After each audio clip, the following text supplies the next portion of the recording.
welcome everyone. Thank you so much for joining us today. My name is Tigest Coleman, and I am the Deputy Director for Switchboard, and I'll be your facilitator for today's session. Very brief background about myself. I'm a licensed clinical social worker in the state of Washington with over 20 years of experience working with refugees and newcomers in various roles, and I've had the privilege of applying my direct service experience into our work and project at Switchboard. I'm delighted to introduce our speakers today, Senior Program Officer from Settle In, Kasey Featherston, Training Officer, Megan Rafferty, and last but not least, Rob Callus, who's also another training officer with Switchboard. These are our learning objectives for today. By the end of this roundtable, we hope you'll be able to explain how Switchboard's resources empower our intended audience, which is you, our newcomer service providers. Describe 5 exciting Switchboard offerings related to supporting transitions, staff care, and self-care. And finally, we will show you how to submit a TA request for Switchboard support on a problem you're struggling with. To kick off this topic, we would like to hear from you all. To do this, we'll use an interactive tool called Slido throughout today's webinar. You can join today's Slido session in 2 ways, either by joining by scanning the QR code on the screen that you see, or you could also go to slido.com and enter the code that you see on the left side of your screen. And once you get there, you should be able to see our first question, which is, which statement most closely describes your role? Please select one of the choices provided. Great, wow. 100% of you provide, oh, good. Thank you for balancing it out. So we have a really good mix of people. Regardless of the role that you're in, Switchboard can meet your need in a different way, and we'll show you just how. So we'll start off with a very short video that provides an overview of what Switchboard is, and then we'll get into the details of it shortly. Do you support refugees and other newcomers in the U.S.? Is it hard to find learning resources to help navigate the resettlement experience? Whether you're a seasoned professional or brand new to your role, Switchboard can help. We are a one-stop resource hub for the resettlement community in the United States. We make it fast, easy, and flexible to get help tailored to your needs. We offer live and self-paced training, Our team needs training on community outreach. customized learning resources, Can you send me multilingual health videos? peer-to-peer communities of practice, What case management database do you use? case consultation, Our agency is working with a family of 6. research, What mental health interventions are most effective? You can access these learning resources for free anytime via Switchboard's website and mobile app. Visit www.switchboardta.org and sign up for our newsletter to learn more. Together, we can help build capacity across the resettlement community and help refugees and other newcomers thrive.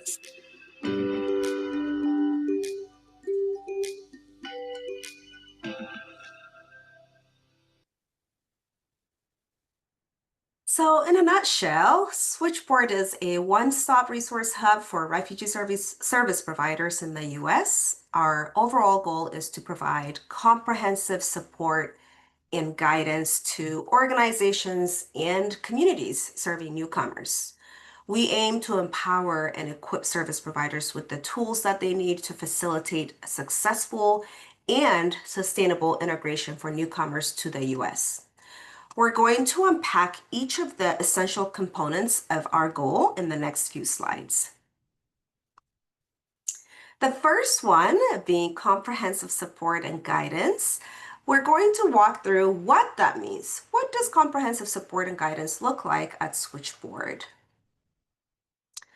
Our library offers a comprehensive collection of resources in multiple formats, including archived webinars, e-learning courses, instructor-led courses, research publications, multimedia resources, and Settle In, a very exciting additional set of resources that will enhance your service capacity that we'll look forward to hearing from my colleague Kasey in about just a few moments here. But first, I would like to ask you, which forms of Switchboard support have you accessed in the past?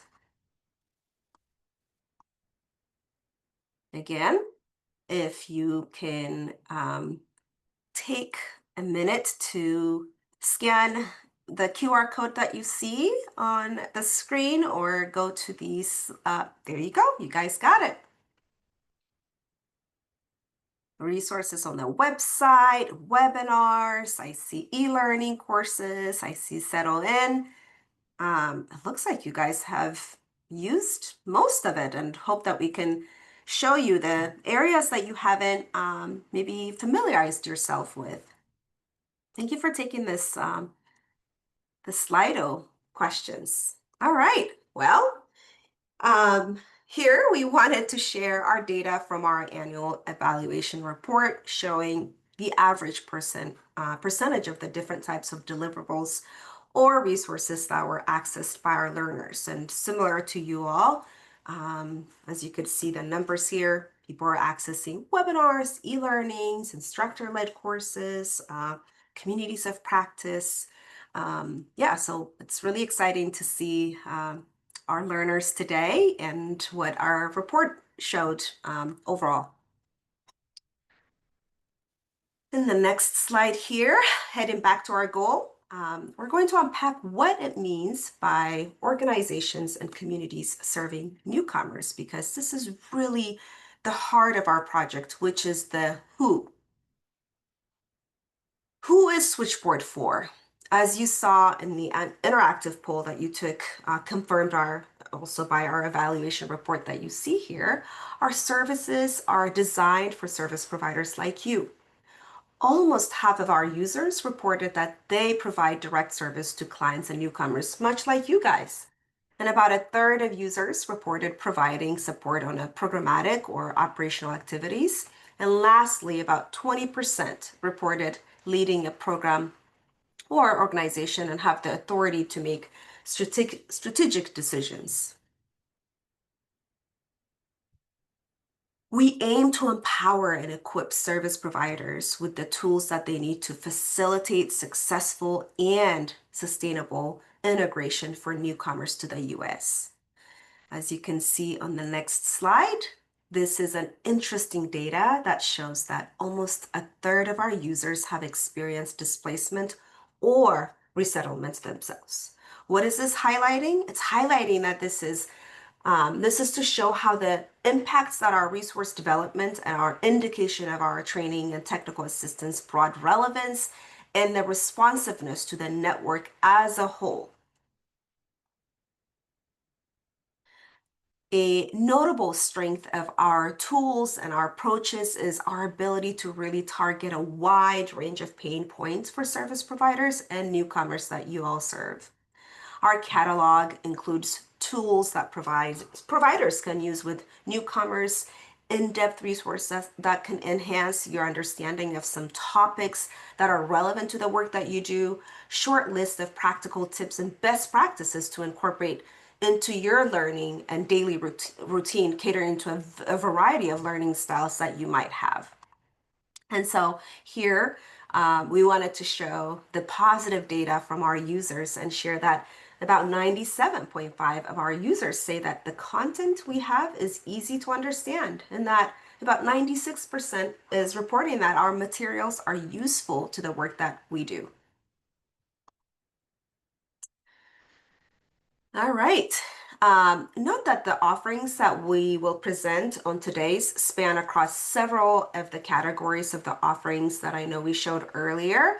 And we'll turn it over to my colleague, Kasey, to learn how these offerings from Settle In and how it can help you immediately enhance the service delivery capacity. Over to you, Kasey. All right, thanks, Tigist, and thanks everyone for joining us today. My name is Kasey Featherston, and I'm a senior officer for the Settle In project. It's really nice to be with you. And before I launch into everything Settle In, I wanted to share a little bit about myself. Over 10 years ago, I started out at a local resettlement agency, working in the reception and placement program, and eventually across all of our agencies' newcomer programs, including intensive case management, legal services, employability programs, education programs, and so on. After about 7 years at the local level, I moved into a role with the State Refugee Coordinator's Office, overseeing refugee support services and refugee cash assistance programs across the state. And then in late 2024, I joined the Settle In team to sort of leverage my field and state level experience to support this more national initiative. One of my favorite things about working for Settle In is that we get to directly engage with newcomers and produce content that meets the moment and supports not only newcomers, but newcomer service providers like yourselves.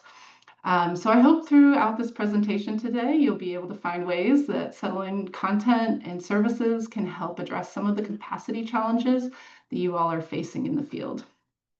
And while I'm guessing and saw from the Slido quiz that some of you are familiar with Settle In, I gather that not everyone has had the opportunity to review our programming. So I wanted to start by answering just a simple question, which is, what exactly is Settle In? As you can see on the slide, Settle In is a multilingual, multi-platform hub designed to support newcomers with timely, accurate, and culturally relevant information so that they can navigate life in the U.S. with confidence. So now I'm going to switch to a quick video just to kind of give you a short overview of some of the services we're providing at Settle In.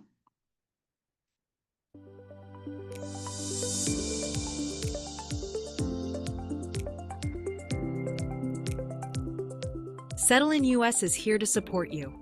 Our team provides reliable information about life in the United States. We offer assistance in English, Dari, Spanish, Ukrainian, and Haitian Creole. Have a question? Send us a direct message on WhatsApp, Viber, Telegram, and Facebook Messenger, where we also offer support in Pashto and Russian. Our team will typically respond within 1 business day. Follow our page for important updates, resources, and helpful tips about life in the U.S.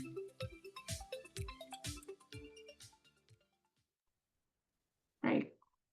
So there's just a brief snippet of some of the work happening over at Settle In. And truly, we do believe that Settle In is more than just like a web page or a social media page. We hope that it's really comprehensive information service built with the needs of newcomers in mind. Whether someone's looking for guidance on housing or healthcare, education, or employment, we want to make sure that we're offering accessible, trustworthy content in various languages and formats with both digital and written literacy needs in mind. All right, so when we talk about multi-platform, what do we mean? Here on this slide, you can see some of the different ways that Settle In is connecting with newcomers in your work as service providers. So first, as the video just kind of showed you, we have our Facebook page where we share multilingual posts, infographics, videos, and live events in all of our supported languages you can see listed there. It's a great way for newcomers to stay informed in real time with topics that are relevant and responsive to their interests and needs. So I know Settle In is sort of known for covering a lot of cultural orientation topics, and we do have a lot of that content, but I think our Facebook and our messaging platforms are a way to give more current information that's happening as things are shifting in our landscape. So for example, just recently, we've posted information on the US travel ban, on how to find and access American job centers, on steps to take when moving to another state, in planning or protecting yourself from wildfires, among others. And as we mentioned, we also have direct messaging support through our platforms like Facebook Messenger, WhatsApp, SMS, Telegram, and Viber. On those platforms, newcomers can message us directly. We have a team of digital community liaisons that can respond to newcomers' questions in English, Dari, French, Haitian Creole, Pashto, Russian, Spanish, and Ukrainian. And usually we're able to respond to those within a business day. That's average, so sometimes a little bit sooner, sometimes maybe a little bit longer. So this two-way communication, we hope, will help answer some of the common questions that you all might receive in the field and free up some of the local case managers' time to focus on other more intensive client needs that only you all can really respond to. The digital community liaisons at Settle In also work as connectors to facilitate referrals to local resources such as food banks and legal service providers. Next on the slide, you'll see our website, which you can find at settleinus.org, and I think that's in the chat now. That hosts over 1,000 resources in 10 different languages, all designed with literacy and accessibility in mind. On the website, you can find fact sheets, articles, and videos that can be used during client sessions or just shared with the client directly to take home. Resources are found in a lot of the same languages that I mentioned on our Facebook page, but also include Arabic, Burmese, Swahili, Kinyarwanda, and those other languages that I mentioned. And then additionally, we have our YouTube channel with more than 450 multilingual videos covering topics like healthcare, education, employment, sort of everything you need to integrate into life in the United States. The videos can be especially helpful for visual learners and can be used in group settings or shared one-on-one. On our YouTube channel, you'll find videos in the same languages that I mentioned for the website, but we also do have some videos in Haitian Creole, Somali, Rohingya, and Karen as well. So next slide. So at Settle In, we are trying to do our best to really expand and improve our offerings, especially in this current climate, to make sure that we're supporting newcomers and service providers like yourself. So recently, we just expanded our messaging platforms to cover all of those different messaging platforms that I mentioned earlier, like WhatsApp, Viber, SMS, and Telegram. We also expanded our Facebook page to include Haitian Creole and our two-way messaging to also include Haitian Creole and French. And we also have some fresh upcoming content, including our higher education live event coming up in August, our housing live event coming up in September. We'll have new posts coming out, including avoiding immigration scams, which I know can be a real challenge these days, and infographics on housing, videos on job search for professionals, among others. So if you follow us on Facebook, you'll be able to see this new content as it's released. So just to sort of wrap up, some things that we hope you can do as service providers is to share our Facebook page and YouTube videos with clients, refer clients to our messaging platforms for quick answers they can access from the comfort of their homes, use our website resources in your one-on-one or group sessions, and share our resources with community organizations to spread the word. At the end of this session, we'll have flyers with QR codes that can be shared out in the community or with newcomers directly. So to wrap up, I just want to say that Settle In is here to support your work. We hope that by connecting newcomers with reliable multilingual information, that you'll have more time and capacity to focus on the more complex and intensive needs that only you can provide support on. So thank you so much, and I'm happy to answer any questions when we get to the QA session. And I'm going to hand it over to my colleague Rob to share some of Switchboard's top resources. Thanks. Thank you so much, Kasey, and thank you to all who are attending today.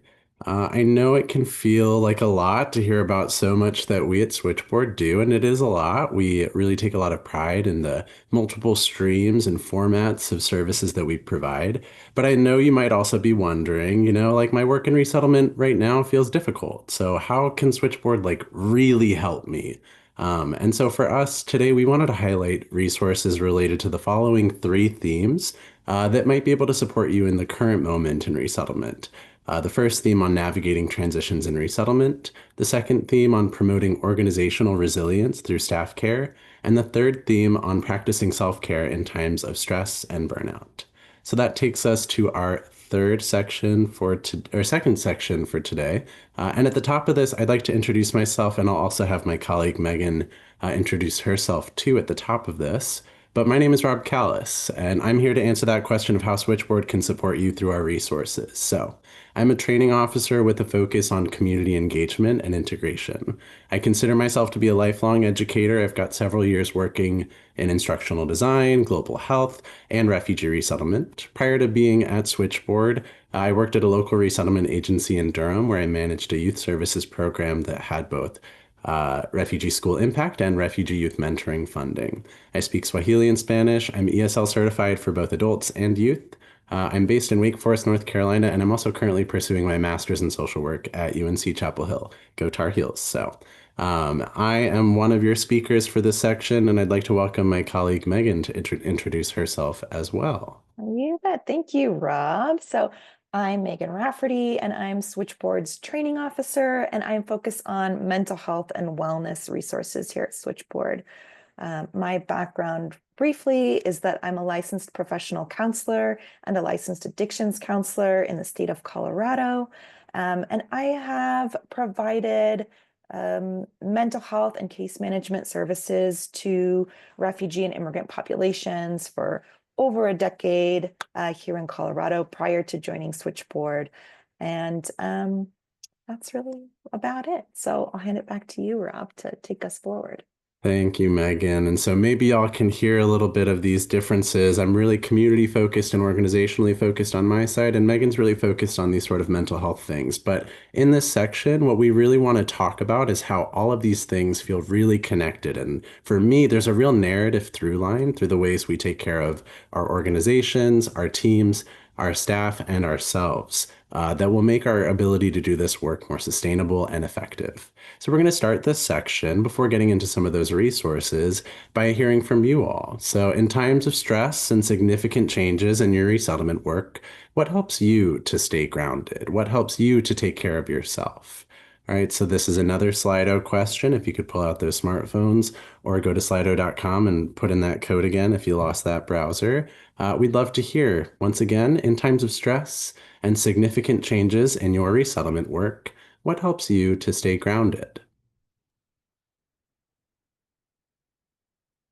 Breathing, foundational skill, and really, really helpful for making sure that we're grounding ourselves and being not only breathing, doing our day-to-day sort of thing, but being intentional about it. Here come a lot more responses. This is great. Whoever wrote ocean swim, I agree with you, and I wish I lived closer to a coast myself. There's something really restorative about that, right? I think with all of these, there's an element of taking time and making the effort and using that sort of attention and intention to move forward and to take care of yourself. All right, dogs got multiple responses, so I just want to say that sort of companionship really, really matters a great deal. Really love seeing these. I love seeing the responses around prayers and yoga and things like that as sort of like spiritual practices, right? These are things that can be really protective for us and making meaning of the work that we do and the things that we go through. These are really great. Might write some of these down for myself. I also want to emphasize and validate this one. Know that it's important work. I absolutely agree. Reconnecting with our why is one of those really, really helpful things for staying grounded in times of stress. So definitely want to uplift that response as well. Thank you, everyone, for your responses here. Let's go to our next Slido. Now, this is where we want to get you guys thinking in terms of, this next section. In what ways might accessing training or resources support you in times of stress and change management? So maybe someone's response, or maybe you were thinking about this for the prior Slido, is what if training could be something that helps me stay grounded? What if a resource? What if a conversation with a technical expert? What kinds of resources would help you to support yourself in these times of stress and change and resettlement?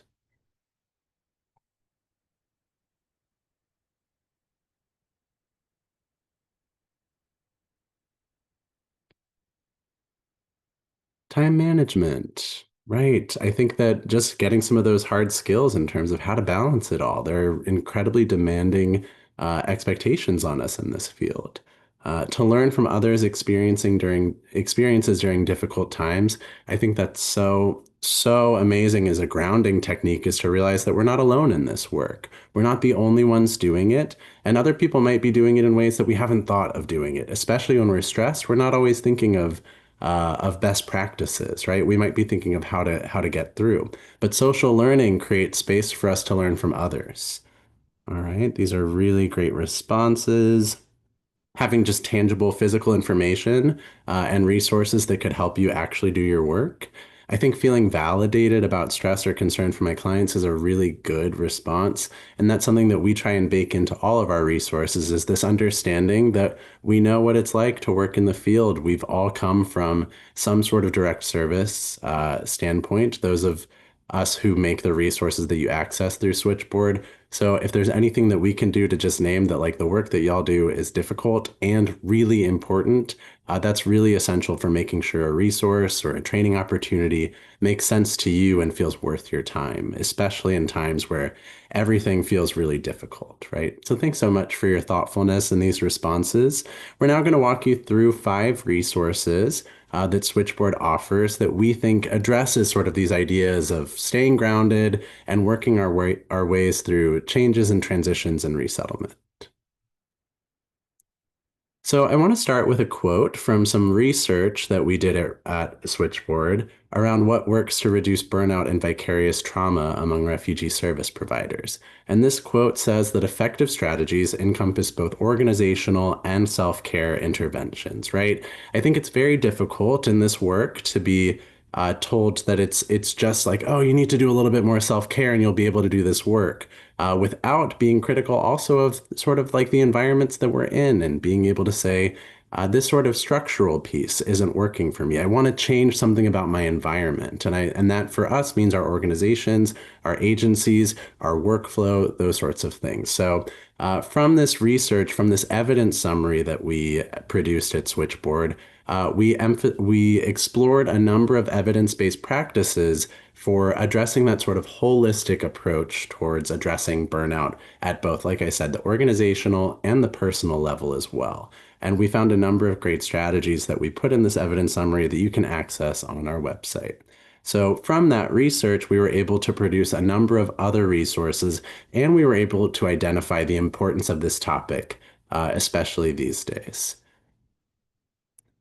So one of the resources that came out of this in terms of the more organizational side of support and in ways of promoting sustainability is a blog piece that was written entitled Preserving Institutional Knowledge for Successful Change Management. It can be very difficult to keep up with changes in resettlement, whether it's based on policy changes, whether it's based on staffing changes and funding changes. It can be really difficult to build programs and scale them up, and then the next moment need to scale them down and cut programs and things like that. In the process, we run the risk of losing knowledge that's in the field, whether it's a staff member who's been in your office for several years, who knows how your processes work better than anyone, whether it is documentation that no longer feels relevant based on policy changes that have happened, right? And so we wrote this blog with these sorts of realities in mind to give y'all strategies on how to address and stay ahead of the curve on some of these changes. Or challenges rather. So we've broken it down into 3 sections in this blog, and each one of these has best practices. So we really encourage you take a look at this blog. And we will drop all of our resources that we mentioned today at the end of the session, so you can stay tuned in right here. But our first section has a lot to do with sort of the systems that we use and the kinds of technology that can make our lives easier, as well as keeping a focus on what's actually going to be useful for your teams, right? You might find the coolest project management software, but if your team doesn't know how to use it or doesn't feel comfortable using it, it's not going to be the most effective solution for you, right? So lots of good best practices there. Next, we provide templates and suggestions and programs that you can use for documenting responsibilities, standard operating procedures, all of these sorts of practices. That way, if there's turnover, if there are changes, you'll be able to maintain sort of continuity of services as well. And I'll also flag that these sorts of things are really useful even beyond situations where you have transitions. Just having these on file are really helpful for making sure that everyone on your team has fidelity to how you do things the best way that you can. And the last section has to do with those standard operating procedures and how you go about building those, right? It's not just a matter of saying, oh, we do steps 1 through 5. It's about being really intentional in our planning processes, connecting with our teammates, understanding why we do the process the way that we do them, so that when we do create a standard operating procedure document, it's something that makes sense to everyone and that it's something that everyone has buy-in for. So these are just some a variety of strategies that you can use organizationally to create space for sustainability, continuity, and success and effective programming, even amidst things that are changing constantly. All right, I'm going to turn it over to Megan to take us from the organizational and keep funneling us down to that personal level. Take it away, Megan. Thanks so much, Rob. So yeah, as Rob mentioned, this is another great resource that we have on that theme of organizational support. And so this is a webinar that we have archived in our resource library. You can view it at any time. It's called Organizational Approaches to Staff Care and Retention. So in this webinar, we talk about burnout specifically and how it is a result of chronic workplace stress that must be addressed through organizational changes. This webinar is geared towards managers and leaders who are the folks who are really able to implement that organizational change, and it provides some great strategies to assess and manage burnout of staff. This webinar also had 2 guest speakers from Interfaith Works in New York who provided some really great examples of approaches that they took in their office that helped them to increase staff retention and reduce burnout. So they gave some really great practical ideas that we know worked in a resettlement setting. So check that one out. Next resource. This is moving us a little bit more into those individual level strategies. And this is a blog post titled Supporting Newcomer Clients and Staff Through Service Disruptions.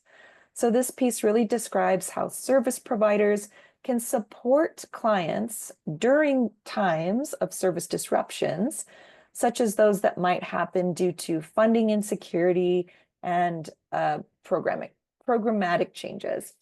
So this resource provides practical trauma-informed strategies that emphasizes safety, transparency, collaboration, and respect for clients, because we know that sudden changes, like those that many of us have seen in resettlement in the past year, can be really destabilizing for our clients who have histories of loss and trauma. This blog post provides some really great tips for managing clients' emotional reactions to difficult news and ensuring that clients' needs continue to be met and continue to be at sort of the center of what we do, even during program disruptions. So because supporting newcomers is really the point, it's the core of the work that we all do, it's why we're all here. This is a great resource to make sure that the work can continue even as individuals might move on from workplaces or programs shift and change. All right, and the last resource that we'll highlight is another webinar in our resource library that's really talking about those individual level approaches, really geared toward direct service staff. It's called Creating Balance in Case Management. This webinar outlines individual strategies that service providers can use to be successful in their work and manage secondary traumatic stress. So this webinar has a lot of tips on how to set boundaries with clients and how to foster a healthy work-life balance for yourself. We talk about holistic self-care strategies and approaches to advocate for more support at work. And there's information about how to navigate high caseloads while staying organized and efficient. So we have these resources. We have many, many more resources in our library on organizational change, staff care, and self-care. So be sure to go to our resource library and check those out. And I am going to hand it back over to Tigist to talk to us about technical assistance. Thank you so much, Megan. So many great resources. But the question is, how can you submit a TA request to Switchboard? How do I access these great resources that you, Rob, and Kasey shared? Well, we wanted to take some time to walk you through putting in a TA request for whatever need that you might have. So here's a great practical example of a TA request that we received that we thought we would share. I am an employment specialist working with newcomers through an employment assistance program. As part of my role, I'm responsible for documenting client progress and services provided. And I like to improve the clarity, the consistency, and effectiveness of my case notes and reports. What kind of support or resources or guidance can Switchboard provide? This is a great request from a service provider. So here's a quick demo on how to submit a technical request. First, go to our website and find the technical assistance page, tab and complete the eligibility request questionnaire we have for you.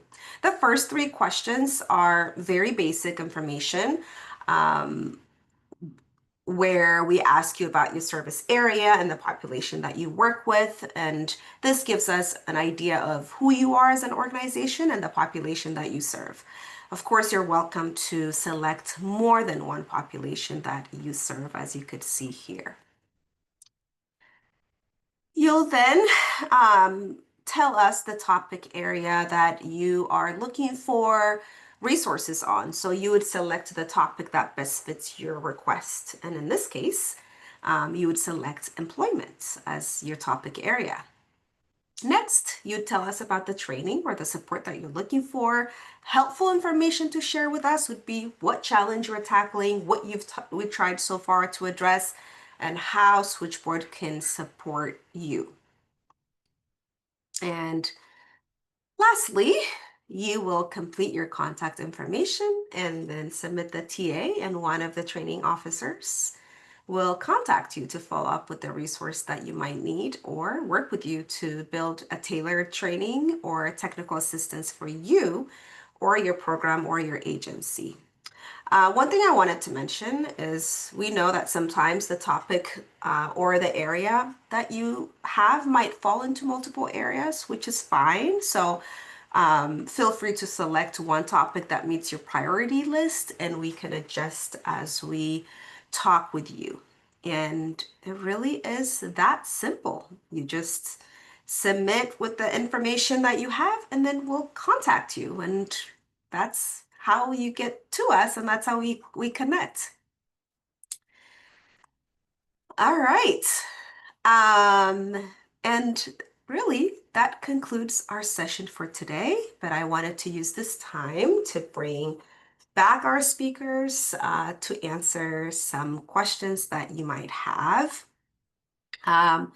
We have received a few questions from you that we wanted to tackle, and I wanted to thank you. Now I could see my lovely colleagues. So I wanted to start with a few that I got, Kasey, that was around settle in. And I would love your support in answering these questions.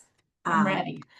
All right, here it is. So the first one that we received is, what type of questions are you able to answer through the multilingual two-way communication, Kasey?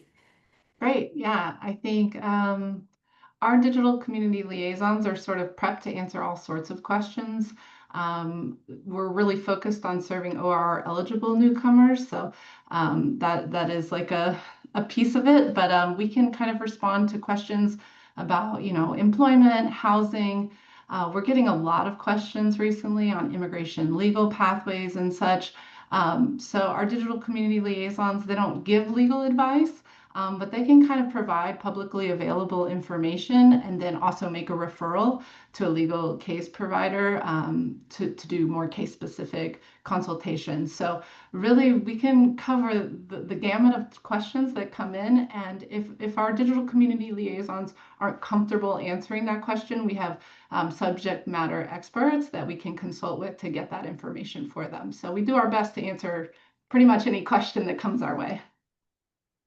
Well, this is a really good follow-up question, Kasey. What are the most asked questions that you receive through your two-way messaging platforms?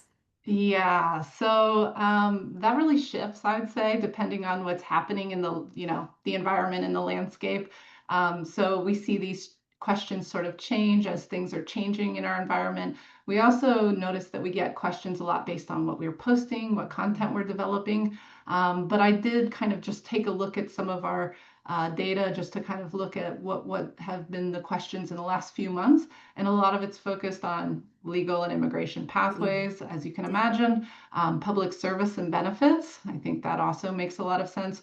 Rights and responsibilities. There's been a lot of questions about housing and employment. So again, we get questions across the board, but those are the focus areas that I've noticed recently. Thank you, Kasey, and thank you to our host who's dropping in the QR codes and some relevant resources. I have one more for you, Kasey, before I let you loose, and maybe there will be some follow-up questions. But how does Settle In determine newcomer-facing content, and what type of content have you recently developed for newcomers that you could maybe share with? Yeah, so again, we sort of look for content ideas through a variety of sources. One, we want to respond to the types of questions we're getting. So if we're getting a ton of questions on immigration pathways or legal questions, we're going to create content so that more of our users have access to that information that may not be directly messaging us. Additionally, we're trying to be relevant and responsive. So if things are shifting in the landscape, we want to make sure that we're jumping on those and providing, information as quickly as possible for our users. But also stuff that's just like seasonal. So like during the summer months, we've posted information about safe swimming or cooling centers. Towards the end of summer, we'll start posting about getting your children ready for school. So we try to make sure that we're sort of taking all of those things into consideration as we develop content. So thanks. These are all great. Thank you, Kasey. There's a general question that we got that is asking, which workshop or information would be good to include in an initial employee orientation? I'm thinking, Megan, maybe I'd like to have you take this one. Sure. Yeah, so I really recommend a great starting place is to check out Switchboard's onboarding guides that we have created. So we have guides that are full of resources, and they're really tailored to individual roles in resettlement. So I think we have an onboarding guide for case managers and intensive case managers, mental health workers, employment staff in matching grant, and housing staff. So be sure to check out those as a great starting point. We have tons of other resources available in our library as well. You can use the search tool to find some great stuff pop up. It's a little plug for our resource library. You can actually select based on the topics and also what you're looking for. So if you're looking for an onboarding guide, you can go in and select onboarding guide. So this is good. We're getting some really good questions. Rob, I think this next question is going to touch, or I think touching on some of the things that you shared. Our questionnaire said, while Switchboard's trainings are valuable, the challenges we're currently facing in resettlement seem to extend beyond what training alone can address. What support is available when the real needs are related to funding, staffing, time, or systematic policy rather than professional development? It's a really good Yeah, question. it's one of my favorite questions. I've been thinking about it in the past 3 years of my job here at Switchboard is like, when is training the answer and when is it more of like a systemic thing that training might not be able to address completely? I think the first thing I want to say to those experiencing those challenges is like, absolutely, I am so with you. And especially, like I said, in times of stress, it might be hard to conceive of like, oh, what I really need is an info guide, or what I really need is to read a blog. I think that's also really challenging when we're pretty strapped in terms of our time. And that is a very valuable resource in this field, as we know, right? So we want to make sure that the resources that we are accessing are really worth our time. So that's where I would recommend in terms of like looking at training resources, maybe perhaps differently or more creatively, or by leaning into some of our resources more than others, right? So one thing I might say is like this is where private technical assistance comes in really handy. If you don't even think something is a training need, chances are we have someone on our team who has experienced what you're experiencing in some way or another. And so, we mentioned that we do client consultations, but we're also available for different sort of like programmatic, like program design consultations and things like that, right? I also want to emphasize how many opportunities we have for social learning. I think that can be really, really helpful in our communities of practice and some of our certificate programs where we have folks engaging more consistently and meaningfully to have sort of these light bulbs of like, I'm experiencing this structural problem. Hearing from someone else in another state at another organization in a similar context can be such a gift to be able to say like, oh, I don't feel really seen, but now I do. Like I have someone in this space that I'm meeting with very regularly, who really understands the context I'm in, and now I can see they're doing it this way, right? So I think for those of you who may have a harder time accessing our webinars and our info guides, we do encourage finding ways to take time for more of the social learning opportunities instead. And like I said, private TA is so useful for things that don't quite fit anything that's in our already existing resources. So I'll also note that if you're experiencing one of those challenges and you suspect others are, we have used the resources we create out of private TA requests into more public resources. So, for example, we had a really great training on mandatory reporting that came from the great state of Missouri. It started out as a private TA request, and now we have done that webinar twice and have had just hundreds of people attending it. So please know that you are not alone in this work, and reaching out to us could make a difference in those capacity needs as well.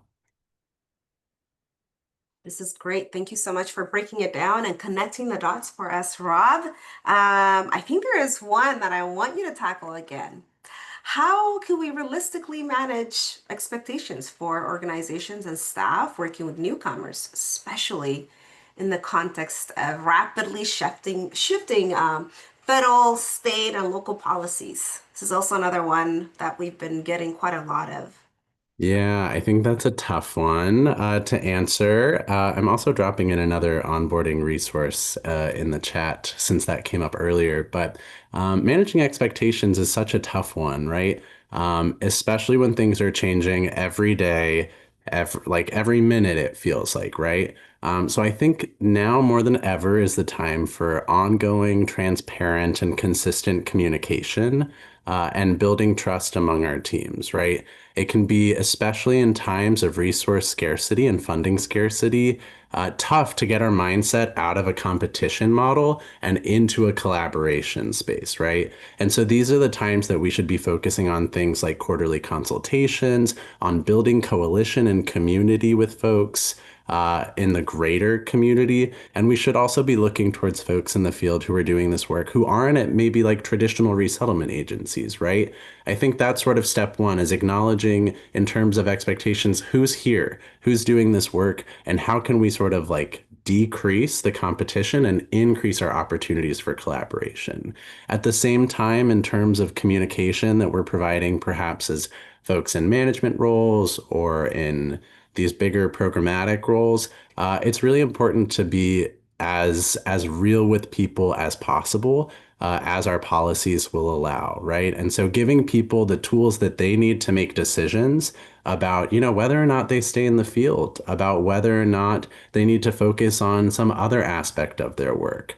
I think that's really, really important for us as folks, as decision makers in this field, to be able to let go of the ways that we have been doing things and to create space for our staff and our teams to have more agency and control in this space when it can be really difficult to feel like we have it outside of our teams and things like that. So in summary, build community, communicate clearly, and be really real with like creating agency and sort of control for your teams as much as you can. Rob, there's one area that was when we did the Slido, areas or points that folks have access to Switchboard, and I know communities of practice was one that didn't get quite the attention. I'd love for you to share a little bit about communities of practice and sort of where that fits and some of the questions and answers that you've also provided. Yeah, gosh, I love our communities of practice. I have honestly lost count of how many we have. We must have 10 at this point, and they're all aligned with different focus areas of the work that we do in resettlement, right? So, the past couple months, I've been coordinating one for newcomer education and youth services providers, and I've also been coordinating one on leaders of ethnic community-based organizations. So, but we also have them on employment and economic empowerment, on mental health, on research, on monitoring and evaluation. You name it, we've probably got it, right? And what's really great about these spaces is that, and this was mentioned, is just like this idea of wanting to know how other folks do the work, for feeling less isolated, for getting better ideas, for talking to people who just kind of get it. That can be such a gift in this work. So in those spaces, you'll always have at least one switchboard staff member coordinating the space, but we put a big emphasis on leadership from within the group, right? So having our participants be able to volunteer as facilitators in those groups to lead discussion on a certain topic. So, for example, in newcomer education and youth services, we'll have topics on how to improve family engagement strategies. We'll have a topic on what does it look like to partner effectively with schools? In our ECBO Leaders COP, we're talking about things like promoting organizational safety financially, physically, and communally. We're looking at things like how to improve our relationships as ECBOs with state refugee coordinators. So the topics are decided by the members of the people in the group. So if you want to join a group, you have agency in this group to participate. I also want to say that it can feel like one of those lifts of being like, oh, I wanted to join a community of practice, but now they're making me lead. We want to say it's not really a big lift of work at all. It's really just like I tell my members of my COPs, you don't have to be an expert in the thing that you sign up for, but you do have to have some energy around it. Be able to draw out people's ideas, right? It might involve coming up with a couple discussion questions, just leading discussion. But we find often that once the ball gets rolling on communication or on in dialogue, our members have a lot to say and a lot of ideas to share. So, like I said, it's really great to be able to commune with other folks from other states doing the same work that we're doing. It's so easy to feel isolated and siloed. So our COPs sort of break down those walls and create more inroads and paths for collaboration. It's great. Thank you for the overview of COPs. If I wasn't part of one, you've totally streamlined the reasoning of why you should join a COP. Um, you know what? I think we'll take two more questions. I have one that I've also been thinking about, and I love this question. Megan, maybe I'll have you take this one. We have consistently had local resettlement agencies ask for training that is available in Switchboard. What we find is that agencies are having trouble finding what they want because there's so much available resources, but not really organized in a user-friendly way, such as what sessions or trainings are good for new case managers, or what social workers might benefit. What's the best answer to this, Megan? Our resource hub is truly massive, and sometimes it could feel like it could be lost in there. So, yeah. Yeah, absolutely. That's a really great question and a really solid point. It's something that we've been talking about internally at Switchboard for a while of how we can try to streamline our resource library, make it a little bit more user-friendly. We'll continue to work on that on our end. But for what you can do, you can definitely try to search for things by the topics on the left-hand side. That will help you kind of narrow down your search if you know sort of what you're looking for. But also the best thing to really do is if you have something in mind, just reach out and submit a technical assistance request. And then a training officer with Switchboard will get back to you and tailor resources specifically for what you're looking for.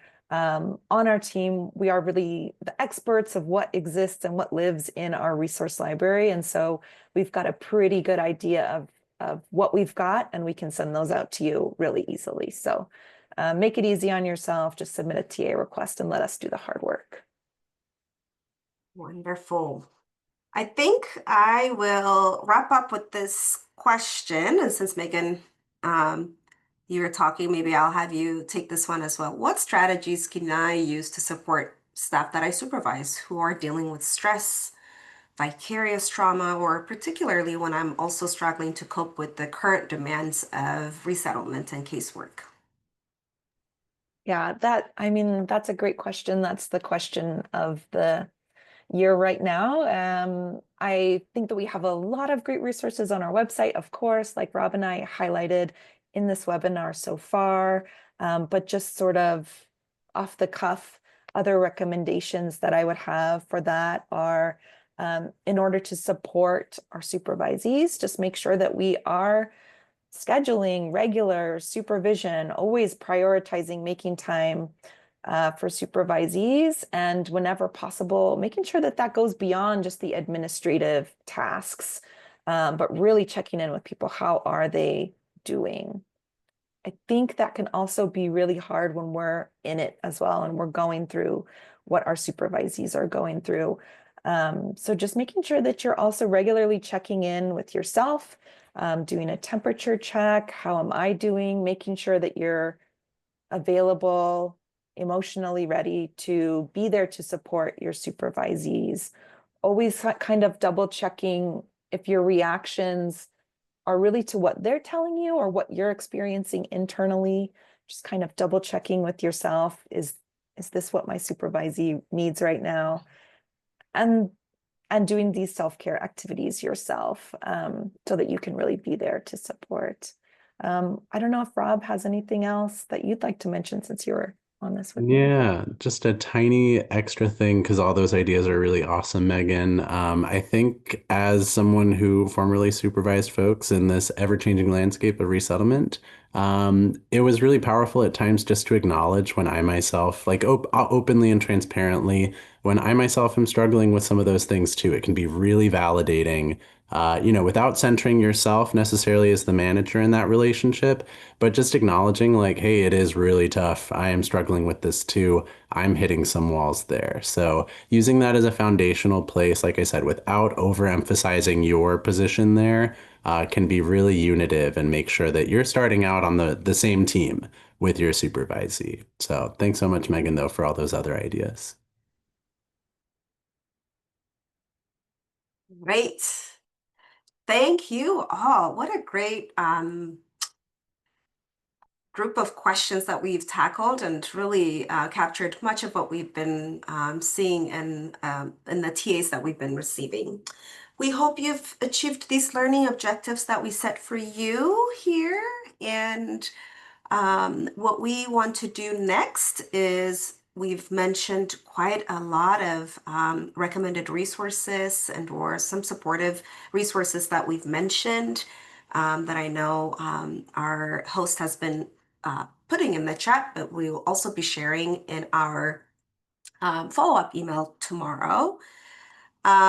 For now, we're also going to be sharing how to stay connected for training and technical assistance and how to stay connected to Switchboard in general. You can email us at switchboard@rescue.org or visit us at the switchboardta.org and follow us on the social media tags that you see here.